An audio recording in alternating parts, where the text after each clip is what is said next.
मुकुंद जी मुंबई से। राधे राधे, प्रणाम गुरुदेव। महाराज जी, अगर कोई आत्मा प्रेत योनि में भटक रही है तो उसकी मुक्ति के लिए हम क्या कर सकते हैं? श्रीमद् भागवत तो गरज रही है। श्रीमद् भागवत का सप्ताह पारायण करवाओ किसी भी विद्वान ब्राह्मण से जिसको भागवत उच्चारण का ज्ञान है, मूल पाठ करवा ले। मान लो विस्तृत रूप से नहीं है तो मूल पाठ की भेंट देकर और उसका संकल्प करवा कर पाठ करवा दे, उद्धार हो जाए। बिल्कुल ध्रुव सत्य। श्रीमद् भागवत सप्ताह तो गरज रही प्रेत योनि के उद्धार के लिए। बिल्कुल उसमें कोई परेशानी नहीं। अगर भागवत भी कराने की सामर्थ्य नहीं तो नाम जप करो, उसको प्रदान करो। नाम जप करके उसको भावना से करो तो भगवान तो देख रहे ना, नाम जप से उसका कल्याण हो जाएगा। समझ रहे जी। डॉक्टर निहारिका गौतम जी। महाराज जी, हम फिल्म बनाते हैं, साइकोलॉजिस्ट हैं। क्या बनाते? पिक्चर होती है ना महाराज जी, अच्छा। पिक्चरें बनाते हैं। ये इनका थोड़ा सा एक था। मैंने देखा है कि जब से बॉलीवुड मीडिया स्टार्ट हुआ है, जब से हमारे संतों का व्यक्तित्व नेगेटिव ही दिखाया जाता है, इसलिए हम हाँ, वो आज हमने भी एक प्रश्नकर्ता ने प्रश्न किया था कि हमारी जो नवयुवक पीढ़ी है वो बहुत बर्बाद हो रही है, इसका सुधार कैसे हो? तुमका कैसे होगा भाई? सुधार होने के जो कारण हैं उनको तो हम मलिन कर रहे हैं। शास्त्र और संत जन यही अध्यात्म को प्रकाशित करते हैं और अध्यात्म से ही सुधार होता है। अध्यात्म से ही इंद्रियों को शासन में लेते हैं। अब इन्हीं को फेक साबित कर दोगे। मान लो ऐसा नहीं कि सत्य नहीं है और ऐसा नहीं कि फेक नहीं है, दोनों बात समझना। अगर असली नोट है तभी नकली बनता है, और नकली अगर है तो उसका असली है। अगर नकली कोई है तो उसका असली है। दोनों रूप होते हैं। तो या तो आप दोनों रूप दिखाइए। आप फेक ही फेक अगर तो फिर ठीक नहीं रहेगा। ऐसा नहीं कि कोई संत वेश का दुरुपयोग नहीं करता, फेक रख करके उसका दुरुपयोग भी कर सकते। और ऐसा नहीं कि असली संत ही नहीं होते। भगवान की सृष्टि ऐसा नहीं है। अब जब दिखाया जाता है एकदम फेक ही फेक, तो जो नए बच्चे हैं उनको लगता है कि मतलब फ्रॉड ही है। तो फिर मतलब कैसे सुधार होगा समाज का? समाज का सुधार करने वाले संतजन, गुरुजन, महात्मा जन अगर आज हमारे भजनानंदी संत अंतर ध्यान हो जाए तो जो लोग आप आचरण कर रहे हो ना, भ्रूण हत्या, गर्भ हत्या, व्यभिचार, शराब पीना, हत्या कर, फिर आप इसका परिणाम देख लो। आज जो भगवान के प्रेमी महात्मा जन एकांत क्षेत्र में बैठे कृष्ण कृष्ण गोविंद गोविंद राधा राधा, उसी का प्रभाव है कि राष्ट्र सुरक्षित है। आप सुख चैन से सांस ले रहे हो। नहीं तो आप फिर देख लेना, जब ऐसा नहीं रह जाएगा तो आप देख लेना। और आज जितना हमारे संत भगवान अंतर्धान होते जा रहे हैं और जितना संतों का स्वरूप गंदा प्रकाशित किया जा रहा है, हम ये नहीं कह रहे कि ऐसा नहीं हो सकता। कोई इस वेश का दुरुपयोग कर सकता है। ऐसा नहीं कि आपको जो पद मिला है आप ठीक है उसका निर्वाह कर रहे हो। कई हैं, एक ऑफिसर है जो अपने लिए प्राण देश के लिए समर्पित कर देता है अपने, और एक है अपने प्राणों के पोषण के लिए देश को बेचने की भी सोचता है। अलग अलग विचार हैं। तो ऐसा अगर आपको लगता है कि हमें दिखाना चाहिए तो हमें लगता है पक्ष दोनों दिखाने चाहिए। अगर दोनों पक्ष दिखाएंगे तो समाज उसमें चयन करेगा। अगर एक ही पक्ष दिखाएंगे तो नई पीढ़ी है, फिर आप इसको किससे संभलवाएंगे? आप बताइए।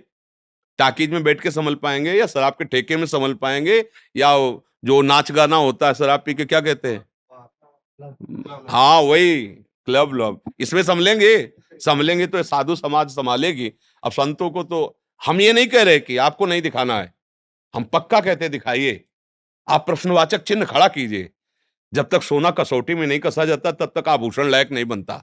आप अपनी कसौटी में कसिए और जो खरे उतरे तो आप उनको प्रकाशित कीजिए कि साधुता इसे कहते हैं, और आप उनको भी दिखाइए कि असाधुता इसे कहते हैं। कोई बात नहीं, आप दोनों में राइट है, आपका अधिकार है, आप दिखा सकते हैं। ये समाज आप पे बनाना चाहते हैं पिक्चर? नहीं, हम तो पिक्चर लायक है, खुद पिक्चर है। तो इसलिए आए कह रहे हैं आपसे नहीं परमिशन लेना कि नहीं आपके नहीं, जीवन हम तो खुद पिक्चर है। ये चित्र कब उड़ जाए कुछ पता नहीं है। किडनी फेलियर आदमी बैठे, हम कुछ नहीं है। ये जो कुछ हो रहा है ये प्रिया जो जगत मंगल के लिए करा रहे, ना हमारा स्वभाव है और ना हमारी सामर्थ्य। दोनों बात समझ लो। हमने हमारे जीवन में स्वभाव ऐसा नहीं रहा कि कोई हमारी तरफ प्रणाम करने आ रहा है और हम उसकी तरफ प्रिय दृष्टि से देखा हो, कभी नहीं। असंग एक भी मित्र पूरे जीवन में नहीं, 13 वर्ष से बाबा जी हैं, आज तक कोई ऐसा नहीं कैसे हमसे आके हाथ मिला दे कि हम आपके पुराने दोस्त हैं, एक भी नहीं। असंग जीवन, कि कोई भी न जान पावे कि हम कुछ हैं, श्री जी का नाम लेकर के उनके लिए जीवन निर्वाह।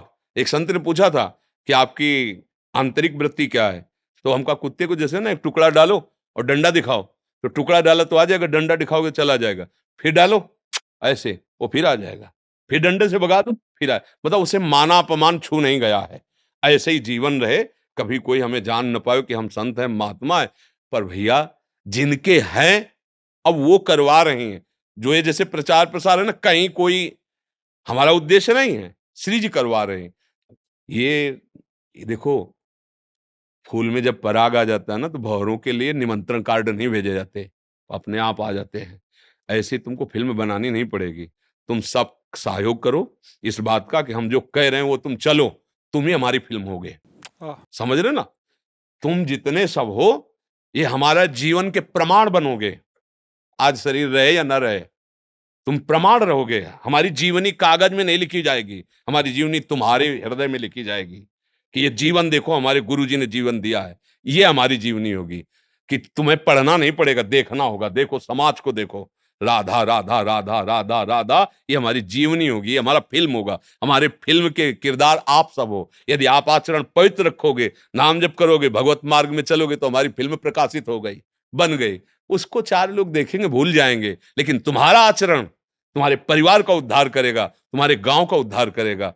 क्योंकि भाग तो हमें लगता है फिल्म बनाने से अच्छा है तुम अपने आचरणों को पावन करो और हमारी आज्ञा पे चलो, ये सबसे बड़ी बात होगी। क्यों सखी? जैसे आपकी इच्छा सर। नीरज मुदगिल जी, प्रियंका मुदगिल जी। महाराज जी, मैं भारतीय वायुसेना में कार्यरत हूँ। महाराज जी, मेरा एक प्रश्न है। गरीब और असहाय लोगों की मदद करते समय कुछ लोग ये कहते हैं कि वे अपने कर्मों का फल भोग रहे हैं और हम उनकी मदद करके प्रभु के विधान में विघ्न डाल रहे हैं। क्या है महाराज जी, सत्य बात है? मूर्खता है, मूर्खता है। प्रभु ने तुम्हें अवसर दिया है, सेवा करके अपना जीवन सुधार लो। आपके पास जो सामग्री है, जो बल है, जो सुख सामग्री है, उसको सार्थक कर लो। ऐसा नहीं कि कोई पानी में गिर के डूब रहा है तो तुम कह दो कि हाँ डूबने दो, नहीं तो भगवान के विधान में बाधा पड़ेगी। कूद पड़ो अपने प्राणों को न्यौछावर करके उसके बचाने के लिए। अगर ये विधान जैसा आप बोले, ऐसे विधान में तो घोर अपराध बन जाएगा।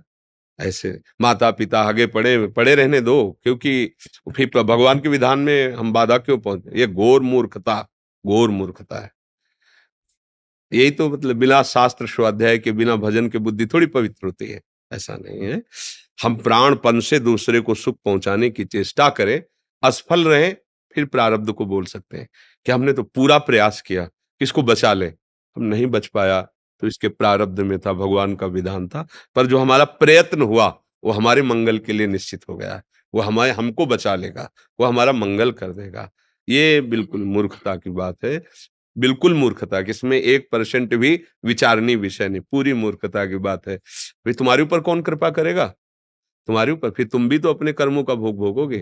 फिर न प्रभु देखेगा और न कोई विधान देखेगा। फिर ये बहुत मूर्खता की बात है। ऐसा नहीं। मन वचन कर्म से परहित सरिस धर्म नहीं भाई, पर पीड़ा सम नहीं अगमाई।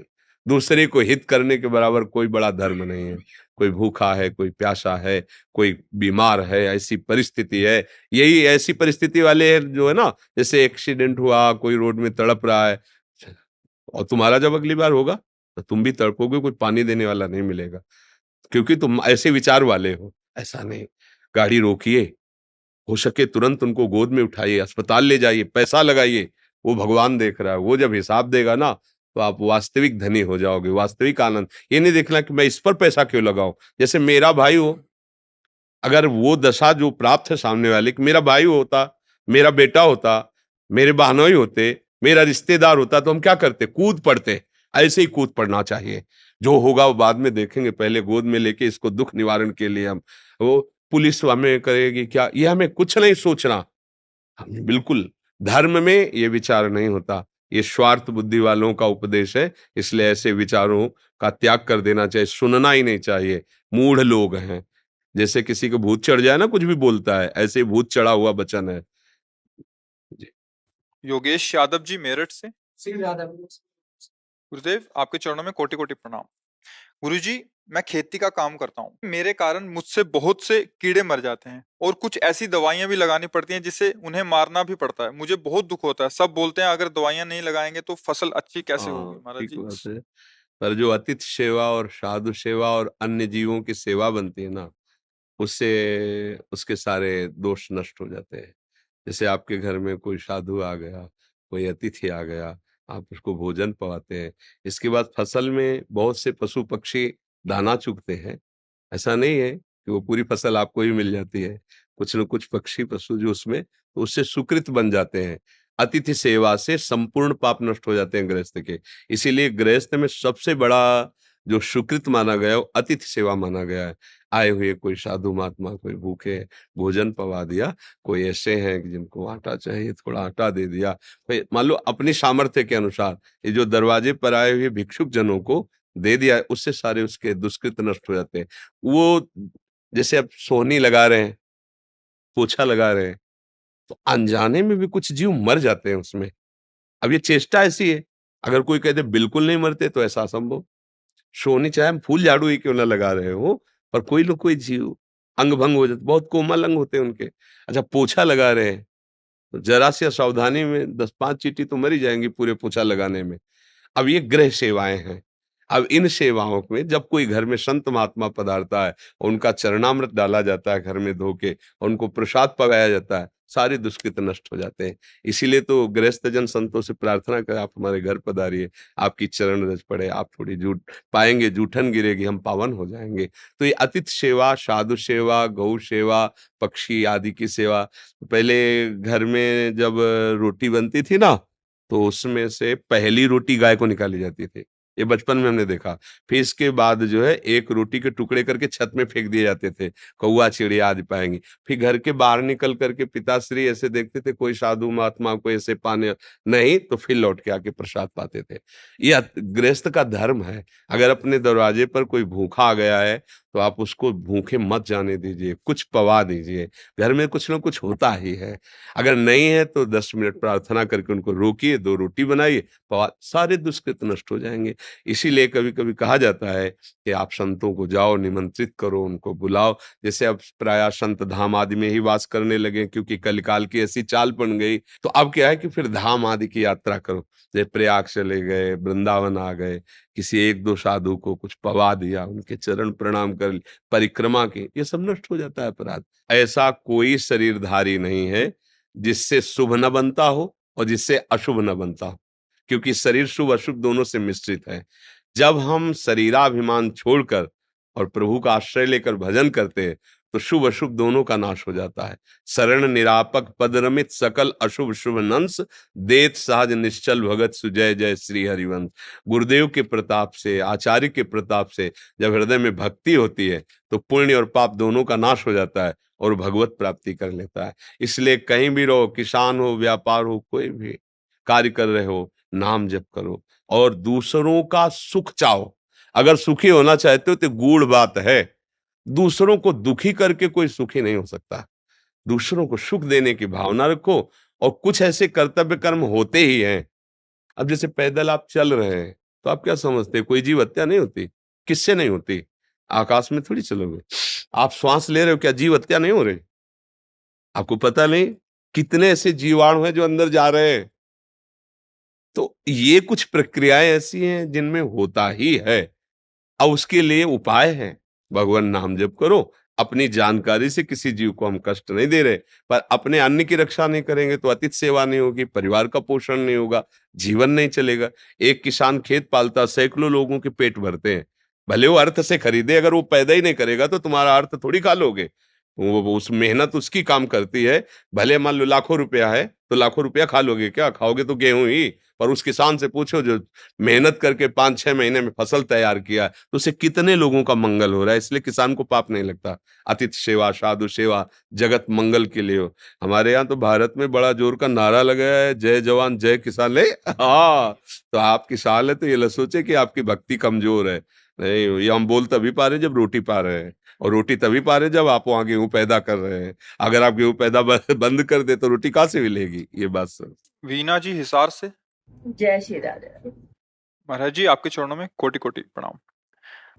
महाराज जी, मुझे एक परेशानी है 20 साल से जिसकी दवाएं चल रही हैं। मुझे यूं लगता है कोई झाड़ू या शौच फर्श होकर मुझे छू ले, मेरे से भिड़ जाए तो मुझे अशुद्धता लगती है। कोई भी व्यक्ति अगर अशुद्ध होता है मुझे, या मेरे किसी सामान को छू लेता है तो मुझे टेंशन हो जाती है कि ये शुद्ध हो गई। बहुत एक चिंता खाई जाती है महाराज जी। सारा सामान धोती हूँ, फिर पूरा कपड़े धोती हूँ। आपके प्रवचन से बहुत बल मिला मेरा इस बात का भी। अगर आपको ऐसा लगता है कि हमारी बात से आपको बल मिला है, तो आज से आप निश्चिंत हो जाओ। और भगवान का नाम उच्चारण करने से जैसी पवित्रता होती है, वैसे किसी स्नान से पवित्रता नहीं होती। ध्यान रखना। श्लोक है, अपवित्रः पवित्रो वा सर्वावस्थांगतो विवह यह स्मरेत पुंडरीकाक्षम सवाहे अभ्यंतरः शुचि। वेद का, शास्त्रों का श्लोक है कि जब हम बोलते हैं राधा कृष्ण, तो हम बाहर और भीतर दोनों जगह से पवित्र हो गए। कपड़े ज्यादा ये सब, ये बुद्धि है, बहुत फंसाती है माया में। अच्छा, रेशमी कपड़े में अंदर में प्लास्टिक की थैली में मल भर के दें तो आपको बोध क्या होगा कि आप बहुत बढ़िया पवित्र हो? लगेगा नहीं, है तो मलाई इसमें, तो इस पे घृणा क्यों नहीं होती? ये भी तो मलाई भरा है, यहाँ क्या भरा है? अभी ज्ञान नहीं हुआ है। हाँ, थोड़ी दिनचर्या में पवित्रता का इसलिए हम अनुष्ठान करते हैं कि हमारा मन प्रभु में लग जाए, पर दूसरों में घृणा पैदा हो, ऐसी पवित्रता किस बात की? पवित्रता का फल तो ये होगा कि सब में हम अपने प्रभु को देखने लगे। पर ये कौन सी पवित्रता है जिसमें हम दूसरे से कपड़ा छू जाए? तुम सोहनी छू जाने की, सोहनी झाड़ू अपवित्र चीज थोड़ी होती है। सोहनी तो छाती से लगा के हम प्रणाम करते हैं कि वो जगह को पावन करती है जहां प्रभु पधारते हैं। घर को ठाकुर का मंदिर मानो तो घर में सोहनी लगा रहे हो, घर में पोछा लगा, वो सब पावन करने वाली चीज। हमारी क्या है, बुद्धि थोड़ा सांसारिकता में फंस जाती है। हम लोग वैसे परेशान किए कि चाहे ठंडी हो चाहे बरसात हो, सब कपड़े धोने, अगर छू गया कोई ऐसे ऐसे। ये सब मायाकृत बुद्धि है माता, इसका त्याग करो। जब तुम्हें ऐसा लगे मैं अपवित्र हूं तो जोर से बोलो जय जय श्री राधे, उसी समय पवित्र हो गए। शास्त्र प्रमाणित, ऐसा नहीं कि मनमानी करे भाई, तो शास्त्र प्रमाणित होना चाहिए ना। तो कह रहे अरविंदाक्ष प्रभु का भी नाम अरविंदाक्ष प्रियाजू भी, कमल नयन प्रियाजू भी है। अगर एक बार बोला राधा राधा कृष्ण कृष्ण, आप पवित्र हो गए, परम पवित्र, भीतर से भी और बाहर से भी। जल आदि में जो पवित्रता है, मिट्टी आदि में जो पवित्रता है, वो भगवान के द्वारा दी हुई है, लेकिन नाम में स्वाभाविक पवित्रता है। अहोवत सुपचतो गरीयान यज्जिभ्याग्ये वर्तते नाम तुभ्यम। बहुत गंदा आचरण वाला है। अब उसमें तो जो भाव बनता है उसमें लिखा है कि कुत्ते का मांस खाने वाला चांडाल। अहोवत सुपचतो गरीयान, वो बहुत बड़ा श्रेष्ठ माना जाएगा जब उसकी जिह्वा के अग्रभाग में भगवान का नाम होगा। अगर वो हर समय जपता है भगवान नाम, तो गरीयान, वो बड़ा श्रेष्ठ प्रणाम योग्य है। ऐसा भगवान ने दिखा भी दिया। राजसु यज्ञ में स्वपक्ष की पूजा करवा के वो भक्ति में मस्त। तो मुझे लगता है सच्ची पवित्रता तो भगवत भाव है, और वो है नहीं। दूसरों में हम अपवित्र भाव देखते हैं, तो मुझे लगता है अभी ठीक नहीं है, इसको हटा देना चाहिए। और राधा नाम पर विश्वास करो, प्रभु के नाम पर विश्वास करो, शौच आदि जाओ तो पवित्र हो जाओ। इसके बाद कोई छू गया तो ये भाव नहीं रखना कि मैं पवित्र हो गया। नाम उच्चारण कर रहे हैं, हम कैसे अपवित्र हो सकते हैं? अच्छा, हम ये देखते हैं कि आदमी अपवित्र है, जब हम ये देखते हैं कि इस मंदिर में भगवान बैठे तो हम परम पवित्र हो गए, भगवान ने मुझे छू लिया, मेरे भगवान सब में बैठे, कोई परेशानी नहीं। अपवित्रता और पवित्रता ये भी एक मानसिकता है।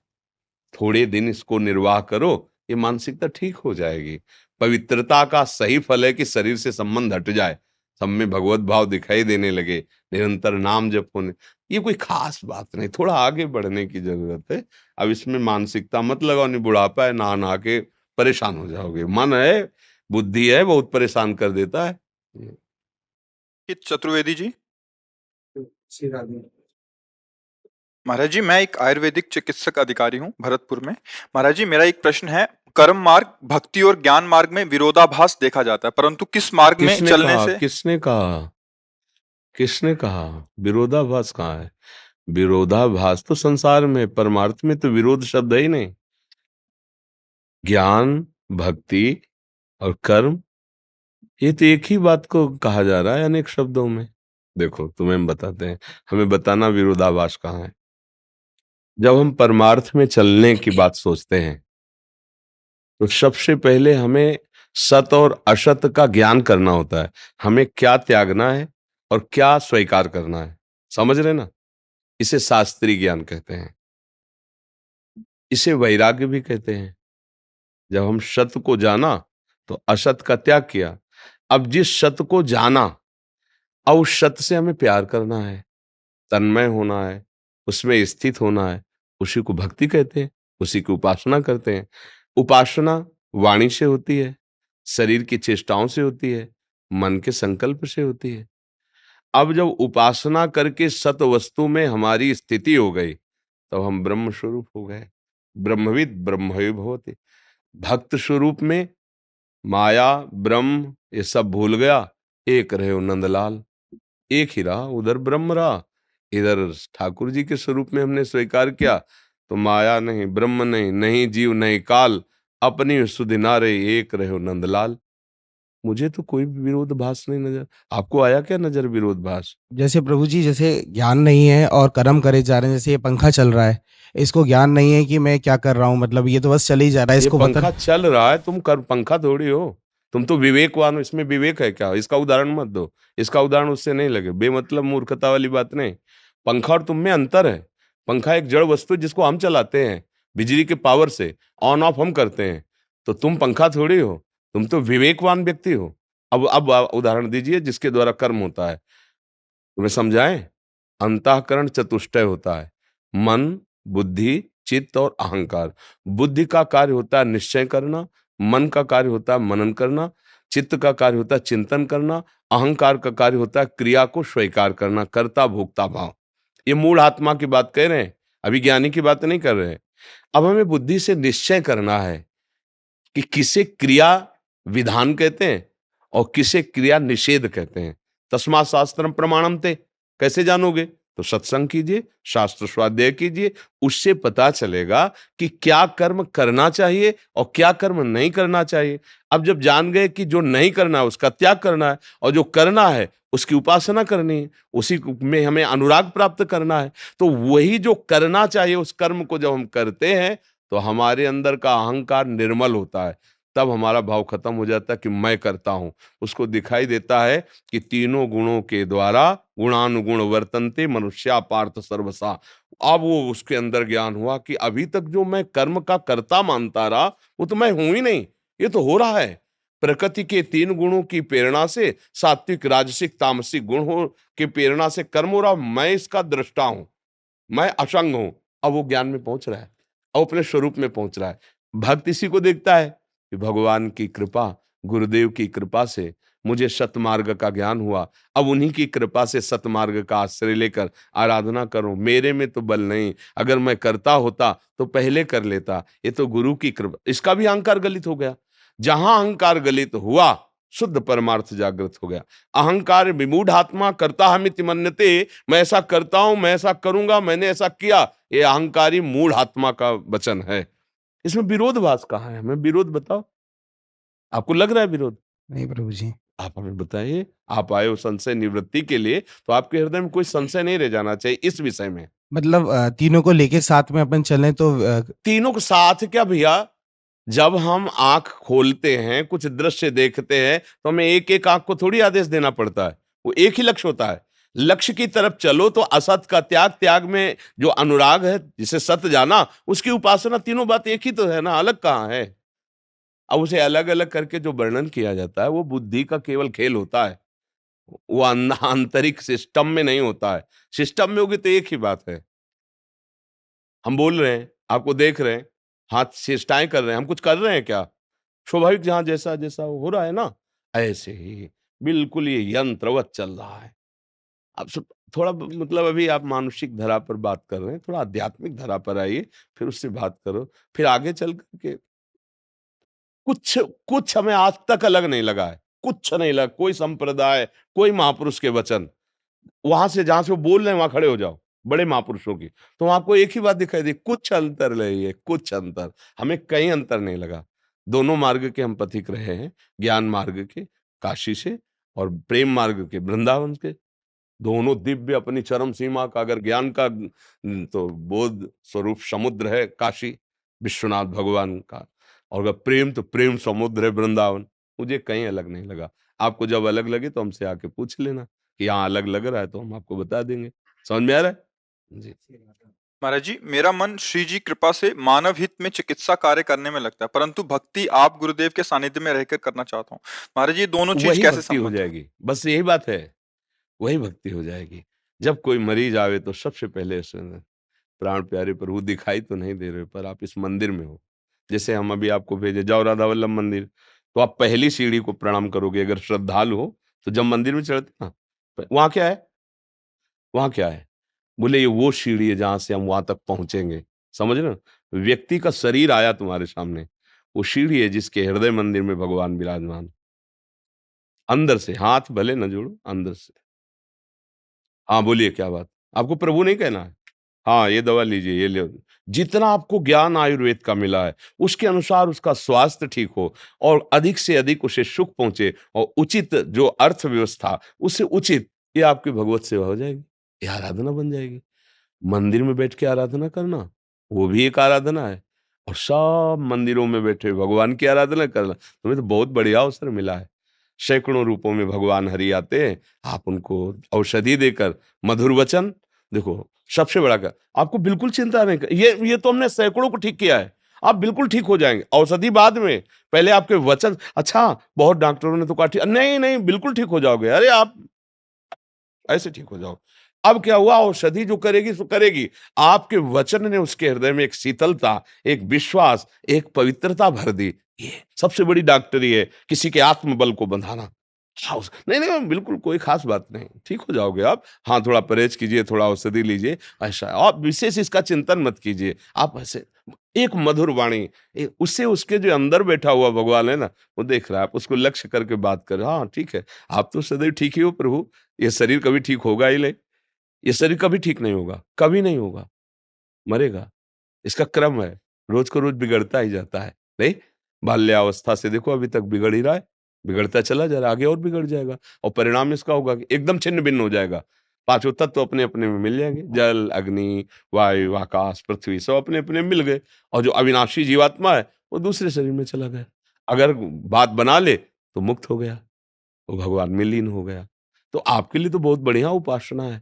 अच्छा, जब मरीज नहीं आ रहे तो नाम जप कर रहे हैं, मरीज आए भगवान आए, कहना नहीं, ये व्यक्त नहीं किया जाता, वैसे ही बात करो जैसे बात करना है अपने स्वरूप में। वहां ठीक है, ऐसा ऐसा ऐसा कि एक आदमी 18 साल से डायलिसिस करा रहा था, वो बस ये सोच रहा था कब मरूं कब मरूं, और जब उसको हमारी बात सुनने को मिली ना तो आया, रो पड़ा, बोले अब मुझे कोई परवाह नहीं है, कोई परवाह नहीं, मेरी किडनी फेल है, डायलिसिस, अब मुझे कोई, क्या हुआ, क्या कोई औषधि मिल गई क्या? नहीं, वचन, वचन, अरे इनको डायलिसिस होता है, इनकी किडनी फेल, ये इतने स्वस्थ रहते हैं, मुझे भी प्रसन्न रहे। देखो स्वस्थता का तुम्हें रहस्य बताएं, दोनों किडनी खराब है, भारी कष्ट रहता है, लेकिन हम कभी कष्ट में नहीं रहते। हम श्री जी के चिंतन में, श्री जी के चरणों के आश्रय में और उनके बल से प्रसन्न रहे, तो आप देखो, आपको लग रहा है हम डायलिसिस में हैं? कल डायलिसिस हुआ था। डायलिसिस के बाद जो कष्ट होता है वो वही जानता है जिसको डायलिसिस होता है। पूरी रात तड़पते रहते हैं, मतलब पानी पीना भी आंतों को बर्दाश्त नहीं होता जिस दिन डायलिसिस होता है। ऐसे अभी कुछ खाए पिए नहीं, सुबह से चल रहे, 1:30 बजे से दिनचर्या चल रही, कद दो पौने 2 घंटे सत्संग ये सब, और अभी कब कितने लोग हमें पता नहीं, जितने होंगे सबको प्रसन्न करना, सबको संतुष्ट करना है, प्रश्न उत्तर करना है। इसके बाद 9:30 बजे के बाद यहाँ जाए, बीच में कुछ खाना पीना नहीं, वहां जाएंगे, जो पाया सो फिर पढ़े, जहाँ लेटो तो फिर कष्ट। अगर इसको हम अभी चिंतन करें ना तो अभी सैया पे मिलेंगे, है? तो हम कई बार कह चुके, किडनी भी सोचती बुरी जगह फंस गई होगा। इसलिए मस्त रहना सीखो, हम भगवान के अंश है, अविनाशी अंश है। हाँ, शरीर को लेकर के तो फिर कभी कोई सुखी हो ही नहीं पाया, और प्रभु को लेकर कभी कोई दुखी नहीं हुआ। अविनाशी के बच्चा है, अविनाशी के पास जाना है, क्या फर्क पड़ता है जी? राजा प्रेम प्रकाशी जी, जयपुर से। राधे राधे श्री हरि। शेरविंश महाराज जी। महाराज जी, माता पिता की सेवा करने के बाद भी अगर अनुकूल व्यवहार नहीं हो तो पुत्र का क्या किसका कर्तव्य होना किसका? चाहिए? माता पिता का ना, हाँ, हम तो कई बार कहा है, सेवक को चाहिए कि स्वामी के व्यवहार से सेवा नहीं होती। स्वामी क्या व्यवहार कर रहा है हमें उससे नहीं लेना। हमारा क्या कर्तव्य स्वामी के प्रति बस इतना ध्यान रखना है। हमसे सेवा में चूक यही हो जाती है कि हम अपने सेव्य से अपनी अनुकूलता चाहते हैं कि वो दुलार करके बोले वाह बेटा तेरे जैसा बेटा तो भारत में नहीं है। चाहते ना? अब वो जब गाली देंगे, आप उनके कपड़े धो रहे हो, आप सेवा कर रहे हो, वो आपको गाली देंगे, आपके प्रतिकूल व्यवहार करेंगे। जो सेवा नहीं कर रहा हो सकता है उसका पक्ष ले लें और आपका विरोध करें, फिर आप सेवा करो, तो आपकी बात बन गई। देखो सेवा धर्म कठोर है, सेवा धर्म सेवक सुख चाहे और मान भिखारी, बोले बिल्कुल गलत बात है। व्यसनी धन और शुभगति व्यभिचारी, बोले बिल्कुल गलत बात है। हम सेवक हैं। आप क्या व्यवहार करते थे माँ के साथ जब आप छोटे थे और हक देते थे, लघुशंका कर देते थे? कभी माँ ने शिकायत की क्या आप जवान अब हुए कि तुमने बच्चा बहुत सताया बचपन में? हम नए कपड़े पहनकर कहीं जाना चाहते तुम लघुशंका कर देते थे, शौच कर देते, कभी नहीं कहा। आज अब अवसर आपका है, आप भी कुछ मत कहो। वो कैसी भी परिस्थिति में आपके सामने हो, गाली दें, अपमान करें, कुछ भी कहें, हाथ जोड़ करके अंदर से भगवान से मनाओ कि मुझे सामर्थ्य दो कि मैं सेवा निर्दोष कर पाऊं।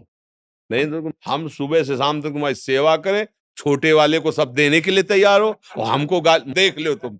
ये हम ऐसा नहीं, बहुत सावधान होकर भगवत भाव से करो। इसीलिए सेवा थोड़ा कठिन होती है। सेव्य अनुकूल रहे फिर सेवा हो, बढ़िया है।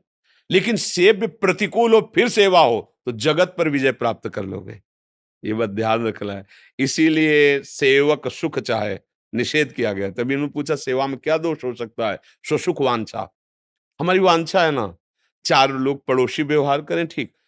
जब आप उनकी सेवा करके निकलेंगे और उनके पास कोई बैठेगा तो आपकी निंदा करेंगे। ऐसा नाटक कर रहा है सेवा का। ऐसे शब्द बोलेंगे कि आपको लगे कभी इनके पास नहीं जाऊंगा। नहीं नहीं नहीं, समय से सेवा, उनके कपड़े धोना है, उनको व्यवस्था करनी, जो समय चुपचाप श्री विग्रह ठाकुर जी का आप सेवा करते हैं, वो कुछ कहते तो है नहीं ना, कुछ नहीं कहते ना, आप सेवा करते हो ठीक है, लेकिन गुरु जी अब इनकी सेवा करके दिखाओ। बात समझ रहे हैं? इसीलिए ठाकुर जी की सेवा से भी बढ़कर गुरु जी की सेवा कही गई। सेवा करोगे इसके बाद अगर जरा भी अभिमान दिखाई देगा सेवा का, तो डांट लगा के तुम्हारे अपमान करके तुम्हारी वो वृत्ति हटा देंगे अहंकार। यार मतलब पूरा जीवन दे दिया इनको, दूसरे आते फट से माला पहना देते, रात दिन इनकी सेवा में लगे, एक बार प्रेम से भी नहीं देखते। चलो यार मतलब कुछ नहीं। अहंकार जो है जानते हो जिससे जितना प्यार किया जाता है वो बाहरी व्यवहार नहीं किया जाता है। जैसे मतलब ये लोग हैं, हमने कभी माला नहीं पहना है, कभी नहीं से ये ले क्यों? जैसे हम अपने को अपने हाथ से माला पहनाएंगे, अपने लिए थोड़ी, ये अपने हो गए, ये हमारी आत्मा है, ये हमारे प्राण है। अब जैसे आप आए हो, आपकी आकांक्षा है, अब हम माला देंगे तो आपको लगे महाराज जी हमें बहुत प्यार करते हैं। किस लिए दिया? जैसे लोग कहते हैं विशेष को क्यों देते हो? क्योंकि विशेष हजारों को संभाल रहा है। तुम अपनी केवल वासना की पूर्ति कर रहे हो और वो हजारों को संभालने के पद में, और वो अगर धार्मिक हो गया तो हजारों को बचा लेंगे हम। हमें जरूरत है तुम्हारी अनुकूलता की। क्या अनुकूलता? तो हमारे धर्म को समझो। हमारे धर्म से जब चलोगे तो हमारे असहाय जो जन हैं उनका तुम सहयोग करोगे, तुम्हें हम सम्मान देंगे कि हमारी बात समझ जाओ, तो तुम्हारा मंगल हो जाएगा और हमारा देश सुखी हो जाएगा। एक एक पद अधिकारी अपने अपने पद का ठीक से सदुपयोग करे तो हमारा पूरा देश मंगलमय हो जाएगा। सब अपने अपने अधिकार का ठीक से निर्णय करें। तो जैसे कोई कोई प्रश्न कर देते हैं कि उनको तो माला चुनरी पहना दी क्योंकि वो विशेष है, इसीलिए पहना दिया, कि अगर वो धर्म से युक्त हो जाएंगे तो मतलब एक बड़ा पदाधिकारी है और वो हजारों को, अगर वो धर्म से चलेगा, उसको ये बात आ गई कि अधर्म से चलने पर पतन हो जाएगा, अब वो धर्म से, अब धर्म जो है वो सबको सुखी, उसको भी सुखी कर देगा और हमारी समाज को भी सुखी कर देगा। अपनापन जो प्यार होता है वो एक आंतरिक वृत्ति होती है। माता पिता जब कटु वचन बोलते हैं सेवा के बाद, और उन्हीं को आप तुरंत किसी से सूचना भेजो कि वो अभी जा रहे थे ना, उनका एक्सीडेंट, फिर उनकी हालत देख लो आप। फिर उनकी उसी समय जो तुम्हें गाली दे रहे थे, जो तुम्हें अपमान, उसी समय उनके अंदर कितना प्यार है आपके प्रति, वो एकदम एकदम आप देखोगे कि अरे हम तो जान ही नहीं पा रहे थे इतना प्यार कर रहे हैं। बहुत समल सेवा भाव में भगवान बुद्धि ऐसी कर देते हैं सामने से कि लगता है कि सेवा क्या, इनके नजदीक भी मत जाओ, व्यवहार उनसे ऐसा करवा देंगे। इसलिए बहुत सावधान हो और यही आपके मंगल का विधान हो जाएगा। कर्नल संजय कुमार सिंह जी, राधे राधे महाराज जी, आपके चरणों में कोटि कोटि प्रणाम। महाराज जी, ब्रह्मांड की उत्पत्ति में और मनुष्य के जन्म और वापस ईश्वर में विलय का उद्देश्य क्या है? खेल, सहज शब्द में खेल, शास्त्रीय शब्द में इच्छा, एकोहम बहुश्यामा। उस परमात्मा के हृदय में उपनिषद कहते हैं एकोहम बहुश्यामा, मैं बहुत हो जाऊं, क्योंकि खेल अकेले नहीं होता। एकाकी न रमते, एक में रमण नहीं होता, दूसरा कोई है नहीं। तो आप अपने आप से अपने आप को बहुत रूपों में विस्तार करके और दो प्रकार के खेल खेल रहे हैं। एक है त्रिगुणात्मिका माया का खेल, सतोगुणी, रजोगुणी, तमोगुणी खेल, और एक है त्रिगुणातीत खेल जो भगवत भक्तों के नेत्रगोचर होता है, जिसे दिव्य लीला कहते हैं। अब इस खेल में सबसे बड़ा जादू ये हुआ, इस खेल में पहुंचते ही अपने स्वरूप का विस्मरण हो गया, अपने स्वरूप का विस्मरण हो गया, क्योंकि भगवान की इच्छा ही माया है। और इसका ऐसा प्रभाव पड़ा, क्योंकि खेल खेलना है, अब विपक्ष का खेल खेलना है, और मुझे पता है मैं और मैं एक ही है, अब खेल नहीं होगा। तो उस इच्छा के प्रभाव से विस्मरण हो गया। अब विस्मरण होते ही वो इस देह में आसक्त हो गया, जो हमें देह मिली, चाहे सुअर की मिली, कुत्ता की मिली, जो भी योनि मिली। अब उससे निकलने का उसमें चांस नहीं रह गया। खेल है, एक चांस रखा गया। 83,99,999 योनियों में जो 84 लाख पूर्ण होने की बाद वो मनुष्य योनि एक ही, इसमें विवेक संपन्न होकर आप अपने आप को निकाल लो। अब वो देह भाव ऐसा पुष्ट हो गया कि जहां देह हुआ तो अंदर ही इसको ज्ञान था, जब मां के गर्भ में था। भगवान कपिल देव जी ने वर्णन किया है भागवत में, एक बार मुझे जाने दो, अब मैं अपने को मुक्त करूंगा, मैं ऐसे दुख को नहीं झेल पाऊंगा, हे नाथ एक बार करुणा करो। बाहर हुआ तो कहां कहां कहां, बोले बच्चा हुआ है आनंद मनाओ। वो रो रहा है कि वो दिव्य ज्ञान कहां गया, वो तेज कहां गया जो मैंने गर्भ में देखा था। भूमि परत भा ढाबर पानी, तिम जीवहि माया लपटानी। एक पॉइंट था जिससे हम निकल सकते थे, इस खेल से विजयी हो सकते थे। मनुष्य शरीर में आकर हम आसक्त हो गए। अब अपने को कर्ता और भोक्ता मान करके नाना प्रकार के मना कष्टान इंद्रियाणी प्रकृतिस्था निकल सती, फिर उसी इच्छा में फंस गए। मनुष्य शरीर धारण करके प्रकृति की भोगने की फिर उसी इच्छा में फंस गए। अब लौटना है हमें, अगर खेल से उब गए हों तो हमें लौटना है। क्या अब लौटना कैसे हो सकता है? इस नाटक मंच पर तुम्हें जो रोल दिया गया है, बिल्कुल ईमानदारी से उस रोल को निभाइए और ये ध्यान कीजिए कि तुम सिर्फ नाटक कर रहे हो, तुम सत्य में वो नहीं हो जो नाटक कर रहे हो, नहीं हो। तुम पिछले में ऐसे नहीं थे, आगे में ऐसे नहीं रहोगे। वर्तमान में जो दिखाई दे रहे हो ये एक केवल झलक मात्र है। ना ये शरीर पूर्व में था, ना ये बाद में रहेगा, भविष्य में नहीं रहेगा। लेकिन तुम पूर्व में भी थे, वर्तमान में भी हो और भविष्य में भी हो। तो तुम कौन हो और ये शरीर कौन हो, इसका दोनों का विभाग। ये मायाकृत शरीर हमको जन्म लेते ही आसक्त कर लिया, मैं। अब हम सत्संग के द्वारा प्राप्त विवेक से इसको हटाते हैं, और जे ही हटाए तो सत्संग जो प्राप्त होता है संतों से, गुरुजनों से, शास्त्र से, गुरुवाणी से प्राप्त होता है। गुरुवाणी अर्थात भगवान के वचन, क्योंकि संतों में जो अवतरित होता है वचन, वो भगवान की ही जुठंत होती है, भगवान के वचन होते हैं। तो भगवान ने ही जनाया ना। किसको जनाया? आपको। क्या कि तुम कौन हो? तो क्या जान गए? तो जानत तुम्हें हो जाई, समझ गए ना? सोई जानई जेहि देहु जनाई, तो जानत तुम्हें हो। नारद जी ने भक्ति सूत्र में लिखा, तस्मिन तज्जने भेदा अभावात। प्रभु और प्रभु की भक्ति करने वाले भक्त में अभेद हो जाता है, क्योंकि वो अभेद था ही। ब्रह्म सूत्रों में ब्रह्मविद ब्रह्मयु भवति, जो ब्रह्म को जान लेता है वो क्या हो जाता है? ब्रह्म हो जाता है।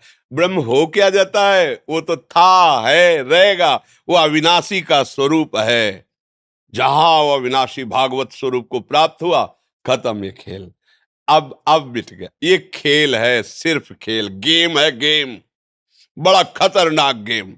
एक ही पॉइंट है, निकल सकते हो, केवल मनुष्य शरीर, वो उसमें भी राग रहित होकर के, क्योंकि द्वेष की सत्ता नहीं, राग से ही होता है। जिससे हमारी प्रियता होती है उसी से नफरत हो सकती है, जिससे प्रियता नहीं उससे नफरत हो ही नहीं सकती। अनुकूलता में प्रियता है और प्रतिकूलता में हमारी नफरत प्रकट हो जाती है। तो अनुकूलता को राग कहते, प्रतिकूलता को द्वेष कहते। इन्हीं दोनों के भावों से पूरे संसार का चिंतन निरंतर चलता रहता है। हृदय में देख लो, कोई विषय, कोई व्यक्ति, कोई स्थान, कोई बात जो अनुकूल है उसका चिंतन और शांत भाव करने के लिए इन दोनों का त्याग करना होगा। जहां दोनों का त्याग किया और अपने स्वरूप में आया तो उसे कहते जीवन मुक्त हो गया। जीवन मुक्त क्या हो गया? जो पकड़े था वो छूट गया, खत्म खेल। अब वो अपने स्वरूप में आ गया। एक उपनिषद का महावाक्य है, चारों उपनिषद के चार महावाक्यों का, तत् त्वम असि, तत् त्वम असि, तुम वही हो, उपनिषद का महावाक्य। अब जब ये अनुभव हो गया तुम वही, तो खेल खत्म हो गया ना। एक शीशा के महल में आप खड़े हो तो आप जिधर देखोगे आप ही आप नजर आओगे ना। यह है ज्ञान। और भक्ति क्या करता है? अपने को भुला देता है, प्रभु की स्मृति में मगन हो, तो जिधर देखता है उसे प्रभु नजर आते हैं। दोनों का काम एक ही होता है। ज्ञान क्या करता है? तू को भुला देता है, मैं में स्थित हो जाता है, अहम ब्रह्मास्मि। भक्ति क्या करता है? मैं को भुला देता है, तू में स्थित हो जाता है। तू मेरा प्राण, तू मेरा जीवन, तू मेरा प्रीतम। ब्रह्म नहीं, माया नहीं, नहीं जीव नहीं काल, अपनी शुद्ध नारी एक रहे नंदलाल। एकमात्र श्याम सुंदर, एकमात्र जित देखो तित। आ गई स्थिति, एक में आ गई ना।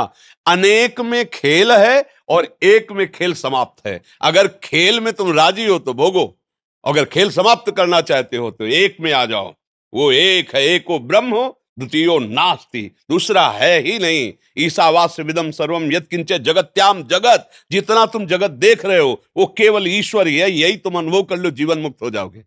वासना वासुदेवस्य वासितम भुवनत्रयम् सर्वभूत निवासोऽस्मि वासुदेव नमस्तुते। वासुदेव की ही वासना से वासित स्वयं वासुदेव ही तले रूपों में है, ऐसा तुम जान जाओ तो दुर्लभ महात्मा हो गए।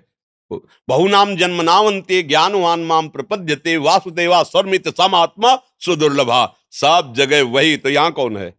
सब समय वो है तो इस समय भी है, सब में है तो इसमें भी है, सब का है तो मेरा भी है। जो भाव लगा पावे, भाव लगा करके निकल जाए। ये नहीं तो ऐसा जंजाल फंसा है माया का, इतनी कोट पे कोट बंधन है कि निकल पाना बड़ा मुश्किल है। जैसे किसी राजधानी की सुरक्षा के लिए परकोटे लगाए जाते थे ना, ऐसे ही जीवन मुक्त अवस्था के लिए परकोटे हैं।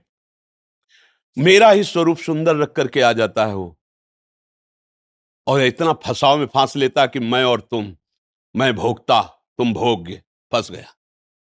मैं स्वामी तुम सेवक, फंस गया। मैं पिता तू पुत्र, फंस गया। जब पूर्ण ज्ञान हो जाएगा तो न मैं न तू, जो है वो है। बस खत्म, खेल खत्म। बस खेल इतने में ही चल रहा था, समझ रहे ना? ये एक खेल है बस। अब खेल क्यों है, अब इस पर प्रश्न नहीं किया जा सकता। प्रभु के हृदय में इच्छा क्यों प्रकट हुई, वो सर्वतंत्र स्वतंत्र है, उस पर प्रश्न नहीं हो सकता। अब हमारा प्रश्न है कि खेल से निकलूं कैसे। बस ये गेम है, फंस गया, निकल जाओ। द्वार है एक, और आ गए हो, उस द्वार पर आ गए हो। बस हमारी दशा ये है कि जैसे 84 दरवाजे का एक महल हो ना, और आंखों से अंधे हो और एक ही दरवाजा खुला है, तो ऐसे ही तो ढूंढेंगे ना।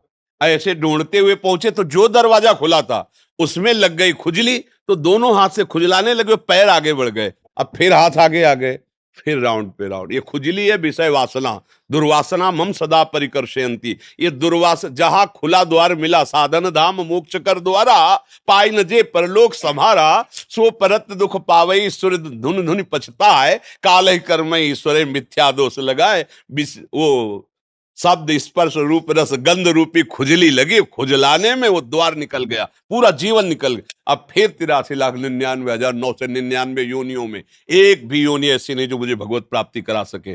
फिर समय बर्बाद हुआ, फिर जब मिला तब फिर पता नहीं वो खुजली रहेगी कि नहीं रहेगी। अब खुजली मिटाने का समय आ गया है। अगर संत संग मिले, शास्त्र स्वाध्याय मिले, नाम जपने में रुचि लगे तो जान ले मेरा अंतिम जन्म है, क्योंकि भगवान ने अगर कृपा न की होती, जैसे हनुमान जी महाराज को देखकर विभीषण जी कह रहे अब मोहि भाव भरोस हनुमंता, बिनु हरि कृपा मिले नहीं संता। प्रभु ने कृपा की तभी हमें संत संग मिला। तो जो आपका प्रश्न है वो संत संग किए हो ये प्रमाण देता है। तो अब इसको उज्जवल बना लो, प्रकाशित कर लो अपने आप को। बिल्कुल जो अधिकार मिला है, जो पद मिला है, जो सेवा मिली, उसे पूजा मान लो और वो भगवान को समर्पित करते हुए हमारी देशभक्ति, जनभक्ति, एक कुत्ते की पूजा से भगवान मिल जाएंगे। नामदेव जी ले कुत्ते में भगवान की भावना करके घी चुपड़ी रोटी के लिए, तो वही विट्ठल भगवान। तो आप तो देश के लिए प्राण न्यौछावर किए हुए हैं। ये कोई साधारण भक्ति नहीं है। अपने प्राणों का, परिवार का, प्रियता और मोह छोड़ करके हमारे राष्ट्र के लिए, हमारे राष्ट्र के जन जन की सुरक्षा के लिए आप हैं। इसलिए आपकी भक्ति कमजोर नहीं है। बस नाम जब करते उसे भगवत समर्पित कर दे, यही आपकी भगवत प्राप्ति का हेतु हो जाएगा। यही जैसे बहुत सुंदर आपको स्वांग मिला और कर दिए तो डायरेक्टर आपकी पीठ ठोकेगा और आपके मनोचित। तो हमारे जो डॉक्टर जगन नाटक वैभवा गोपाल शास्त्र नाम में भगवान का, ये उन्हीं का है। वो पीठ ठोक देंगे, आओ अब तुम्हें हम जीवन मुक्त करते हैं और अपने समीप रख लेंगे। जैसी भावना करोगे वैसा आपको सुख प्रदान कर देंगे। अच्छा, आप इधर ही सेवारत है मथुरा में ही, तो आपका सत्संग सुन एक माला ला के आप और सखी को एक चुनरी श्री जी की प्रसादी ला कर, भाई श्री जी की प्रसादी है, संभाल के रखिए। हमारी लाडली जी की प्रसादी चुनरी है।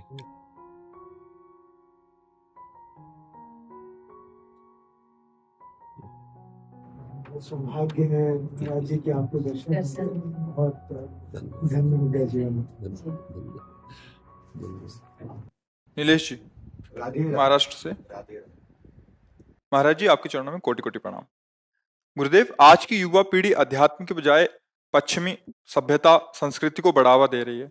हमें क्या करना होगा कि वो भारतीय संस्कृति सनातन धर्म के प्रति जो हम गौरव महसूस देखते हैं, जो हम सुनते हैं, जो हम बोलते हैं, उसी का चिंतन होता है। जो हम चिंतन करते हैं उसी का संकल्प बनता है।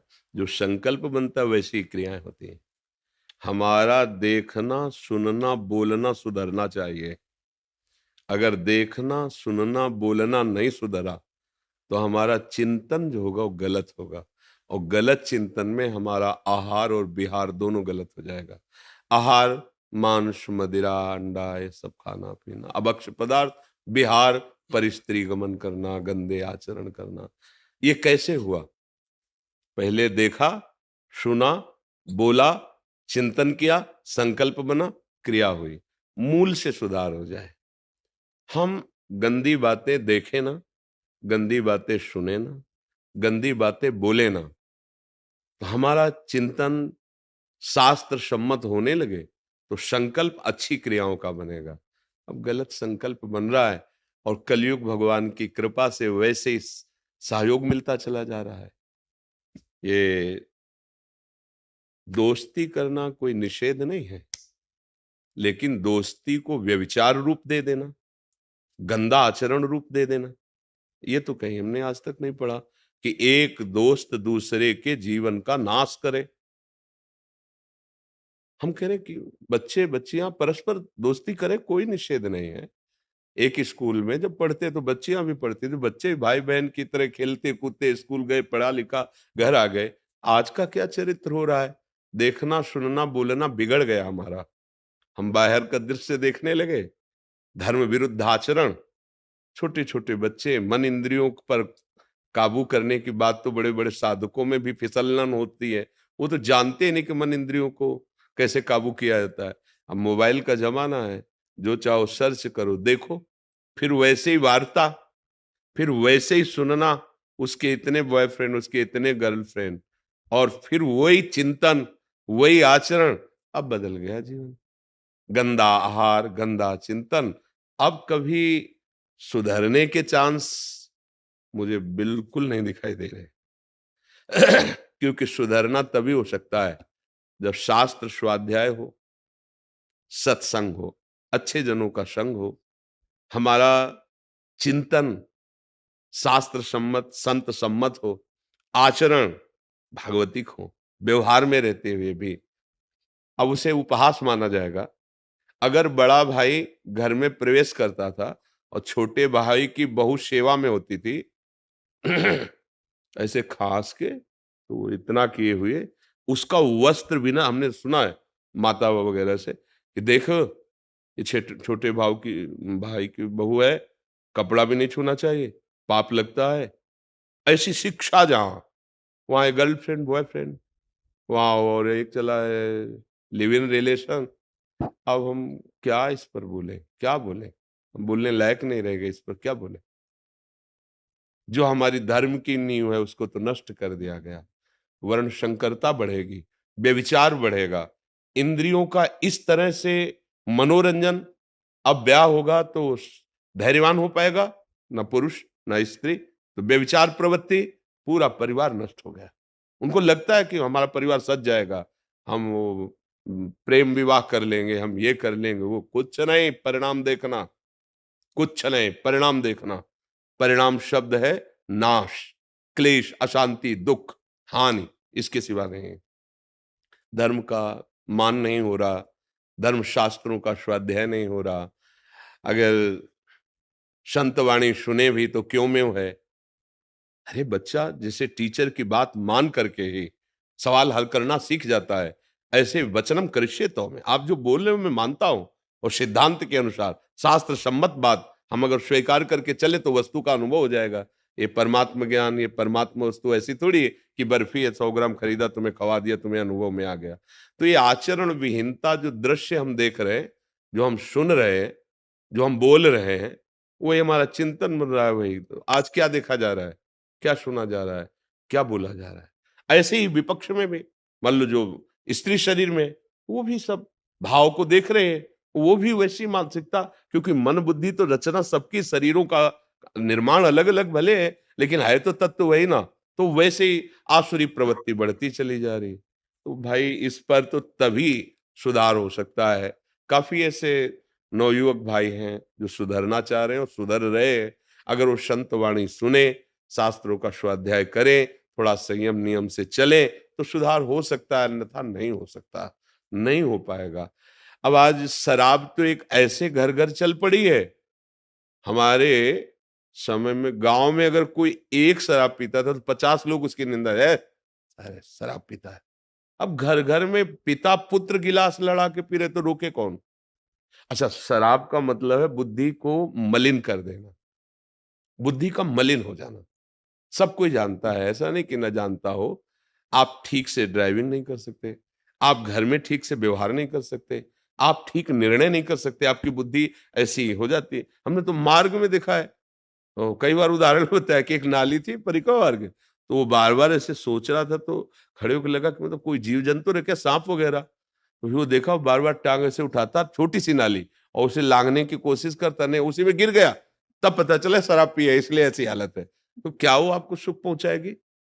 और इसके बाद जो हमारा निर्णय बुद्धि का मलिन निर्णय होता है, ये बड़े बड़े हिंसा, बड़े बड़े व्यभिचार, ये सब ये तभी रुक सकते हैं जब धर्म से चला जाए। और आज धर्म का नाश करने वाली बातें हैं, धर्म पे चलने वाली बातें नहीं। नहीं, अगर हम अपना संभलें तो हम दूसरे को क्या संभाल सकते हैं?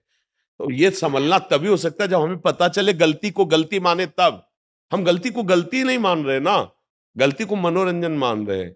आज के बच्चे कहते हैं हम स्वतंत्र हैं, बच्चे बच्चियां हम जो चाहेंगे करेंगे, तो मम्मी पापा हो बस ठीक है, इतना ठीक है, अब हम अपनी जिंदगी देख लेंगे। और फिर जब जिंदगी ऐसे गर्त में फंसती है जहां फोन से भी नहीं कह सकते, ऐसे गर्त में फंसती है कि बस उनको भी एक ही रास्ता, विनाश, दूसरा कोई रास्ता नहीं रहता। इसलिए बहुत प्रार्थना है, मतलब आप नवयुवक हैं, ऐसी हमारी समाज सुरक्षा के लिए प्रश्न करते हैं, धन्यवाद है। पर हम खुद अब सुधरें और 4 जनों को सुधारने की भावना रखें। जब तक स्वयं नहीं सुधरा जाएगा तब तक बात नहीं। बकाया इस जगह हम दुखी हो जाते हैं क्योंकि हमारी बात कितनी सुनोगे तुम, लेकिन मोबाइल जेब में है, उसकी बात तुम ज्यादा सुनोगे। और उसमें जो कुछ सर्च करो अभी देख लो, एक क्षण में देख लो। सोचो, जिन दृश्यों के देखने से वो राक्षसी भाव बढ़ जाता है, उन्हीं को बच्चे ज्यादा पसंद करेंगे। संत या भगवंत की चर्चा ये थोड़ी ज्यादा पसंद कर, ये तो वो सात्विक बुद्धि वाला पसंद करेगा। अब उनको सुनाओ हाँ, अगर उनको बताओ कि भाई ये सत्संग आप सुनो जब आपके विकार आवे, तो वो सत्संग में वो विकार बढ़ाने वाली बात देखेंगे, तो वो तन्मयता होती, फिर जो हम सुनते हैं ना वही हमें करने की इच्छा होती है। तो फिर भ्रष्ट आचरण अब कैसे करें जब तक भगवान नाम नहीं, भगवद आश्रय नहीं, अच्छा भोजन नहीं, कैसे हो सकता है? हमारा समाज धन को प्रधान रख करके भ्रष्ट होता चला जा रहा है, भोगों को प्रधान रख करके भ्रष्ट होता चला है। जहां धन की प्रधान बुद्धि रखी जाएगी, भोगों की प्रधान बुद्धि रखी है, वहां राक्षसी बुद्धि आ जाती है, और राक्षसी बुद्धि कुछ भी करवा सकती है। आप देख रहे हो ना, उसी को कहा जाए कि तू अपने बच्चे को पिला ये दूध जो बना के बाजार में बेचने जा रहा है, वो नहीं पिलाएगा, क्योंकि जानता है मैंने ऐसा ऐसा इसमें केमिकल मिलाया है। फिर दूसरों के बच्चों की हालत क्या होगी? उसी को खवाओ घी जो बना रहा है, वो नहीं खा, वो नहीं खाता, वो तो केवल बेचता है पैसे के लिए। ये सब बड़ा विचित्र है। भगवान कृपा करे, सबकी बुद्धि शुद्ध हो, नाम जप करे, तभी समझ में आएगा। महाराज जी, आप अम्मी मिश्रा जी आपका नाम है, तो कह रहे थे कुछ राधा नाम और कुछ एक दो पंक्तियां महाराज जी के अगर सेवा में हो जाए। सुना दीजिए, बैठ कर सुना दीजिए।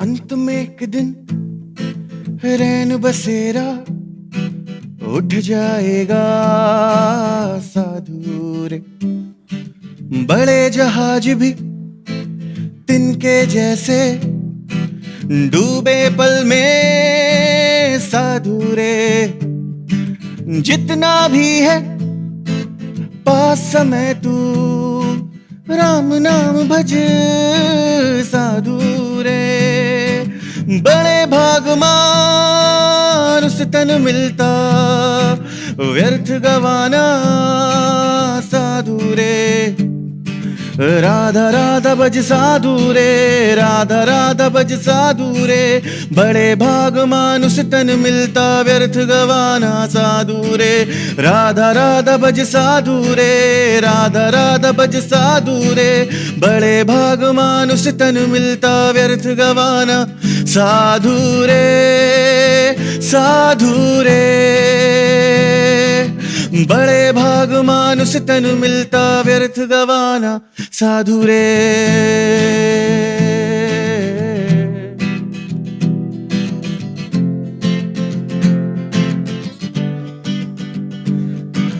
मुख में अग्नि चरण में पानी इतना मिलेगा साधु रे, मुख में अग्नि चरण में पानी इतना मिलेगा साधु रे, मुक्ति मिली तो ठीक है वरना फिर आएगा साधु रे, मुक्ति मिली तो ठीक है वरना फिर आएगा साधु रे, मुख में अग्नि चरण में पानी इतना मिलेगा साधु रे, मुक्ति मिली तो ठीक है वरना फिर आएगा साधु रे, भरी तिजोरी शोर मचाए, मन में 100 रोग बिठाए, बैरागी मन तान के सोए, लोभी के घर नींद ना आए, लिखा हुआ ना मिट पाएगा और ना समय पीछे जाएगा, जिएगा जो इस पल में जीवन वही अंत में मुस्काएगा, अंत में एक दिन रैन बसेरा उठ जाएगा साधु रे, बड़े भागमान उस तन मिलता व्यर्थ गवाना साधु रे, राधा राधा भज साधु रे, राधा राधा भज साधु रे, बड़े भागमान उस तन मिलता व्यर्थ गवाना साधु रे, साधु रे, बड़े भागमान उस तन मिलता व्यर्थ गवाना साधु रे। हाँ, एक मिनट राधा राधा जैसे विराग से बने, केवल राधा राधा राधा। श्री राधा राधा राधा, श्री राधा राधा, श्री राधा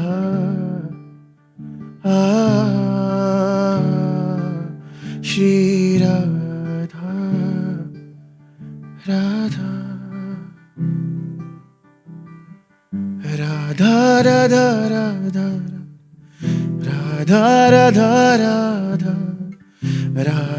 राधा राधा राधा राधा राधा, श्री राधा राधा राधा, श्री राधा राधा राधा, श्री राधा राधा राधा, राधा राधा राधा राधा, श्री राधा राधा, श्री राधा राधा, श्री राधा, श्री राधा, श्री राधा, श्री राधा।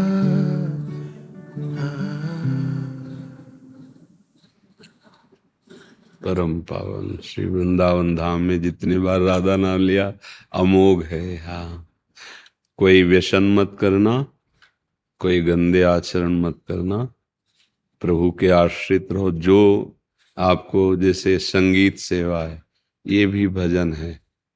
देखो आज इसी के बल से आप सामने बैठ करके राधा राधा गए ना। तानसेन जब अकबर के सामने गान करते ना, तो अकबर वाह, और कहते तुम्हारे जैसा विश्व में कोई आलाप लेने वाला और स्वरों का ज्ञाता नहीं। तो कहा कि नहीं सरकार, नहीं ऐसा मत कहिए। अभी आपने सुना नहीं, हमारे गुरुदेव श्री स्वामी हरिदास जी हैं, उनके मैं तुच्छ सेवक हूं। तो उनका बुलाओ सभा में, बोले नहीं। वो आप बादशाह मुल्क के हैं, लेकिन अनंत मुल्कों के बादशाह के वो सामने गाते हैं, बिहारी जी महाराज के सामने। बोले और बोले हम सुनने के इच्छुक हैं। बोले बादशाह के रूप में नहीं, आप साधारण वेश में चले और छुप के सुने, फिर आप। तो स्वामी जी महाराज बिहारी जी को जब भाव से गान, ऐसा लगता अमृत की वर्षा हो रही, प्रेमामृत वर्ष। तो उसको रहा नहीं गया। अकबर ने कहा वाह वाह वाह, ऐसा अद्भुत आनंद। स्वामी जी एकदम तानसेन से इशारे से पूछा कि वाह वाह तो बिहारी जी बोलते हैं, आज इधर से कौन आवाज आई? तो उनका क्षमा हो, अकबर सम्राट आए हैं, सामने आए चरणों। तो उनका जो आज पद गाया हमारी वाणी में न लिखा जाए, क्योंकि हम केवल बिहारी जी को सुनाते हैं। संगीत भगवान की प्रसन्नता के। नारद जी बीणा लिए रहते, कोई करताल, कोई मंजीर, कोई मृदंग, कोई ढप। आपको जैसे भगवान की प्रसन्नता ही मनुष्य जीवन का परम लाभ। गंदा आचरण, गंदे नशा, ऐसा कहीं भी आप गा रहे हैं, अगर लौकिक गीत भी गा रहे हैं, तो आप उसमें भावना कीजिए कि मेरे भगवान सब रूपों में बैठे सुन रहे हैं। साजन बलमा प्रीतम प्यारे वही हैं। अगर वो चले जाए तो कोई साजन नहीं, कोई प्रीतम नहीं, कोई प्यारा नहीं, है ना। वो अंदर से अंतर ध्यान हो जाए तो उस शरीर को नष्ट कर दिया जाता है। तो लौकिक शब्द भले बोले जाए, लेकिन अपने को समझना वही है। अगर उस वो ना हो तो सब शून्य है, सब व्यर्थ है। अच्छे आचरण करो, नाम जप करो, और संगीत को साधना समझो। एकांत में बैठकर अभ्यासरत रहो, चाहे जितना इसका ज्ञान हो जाए। अभ्यास फिसला तो गया, रोज अभ्यास। हमने जब काशी में थे तो देखते थे कि पंखे की ध्वनि और उनके गले की ध्वनि, तो पंखा कोई वाद्य यंत्र थोड़ी, लेकिन चला दिए और उसमें बहुत बड़े वो मतलब गायक हमें वो युगल किशोर जी ले गए थे। वो दिन भर अभ्यास करते रहते, और जब सभा में पहुंचते तो उनकी आवाज, उनका संगीत। तो ये अभ्यास ही होता है। विद्या, कोई भी ज्ञान, कोई भी संगीत, ये आपकी साधना है। जैसे साधु अपने संयम नियम से रहता है, ऐसे आपको भी रहना है। अगर ब्याह हो जाए तो एक पत्नी व्रत, या है तो एक पत्नी व्रत, शराब नहीं, मांस नहीं, ये प्रमाद स्थिति नहीं। 4 दिन की जिंदगी आपने गाया आपने गाया। तिजोरी का माल तिजोरी में रखा रहता है, नींद नहीं आती। और अगर राग रही तो चद्दर तान के सोता है, मस्त रहता है। वही जीवन जो गाया ना, वही जीवन में आ जाए ना, तो आप ऐसे ही साधु हो, इसी कपड़े में साधु हो। कोई नशा तो नहीं करते, करना भी नहीं, क्योंकि जहां मान सम्मान मिलता है ना, गान बजा, तो रजोगुण छा जाता है, फिर लोग पार्टी हो सब। ये नहीं, अगर बचोगे तो इतना ही नहीं है, और आगे है। वो बड़ा कृपाल है, वो कहाँ खड़ा कर सकता है जहां से सब नमस्कार करें। ऐसा प्रभु को साथ लेके चलोगे तो जीवन मंगलमय हो जाएगा। सत्य को साथ लेके चलोगे तो आनंदित हो जाओगे। भगवान की कृपा है आपके ऊपर, तब आप आए हैं, धाम आए हैं, आपसे वार्ता हो रही है। ये तो काहे को बाबा जी से क्या मतलब है, ले, ये भगवान की कृपा। तो आप अच्छे बनो, ठीक है। श्री हरि, जय जय श्री हरि।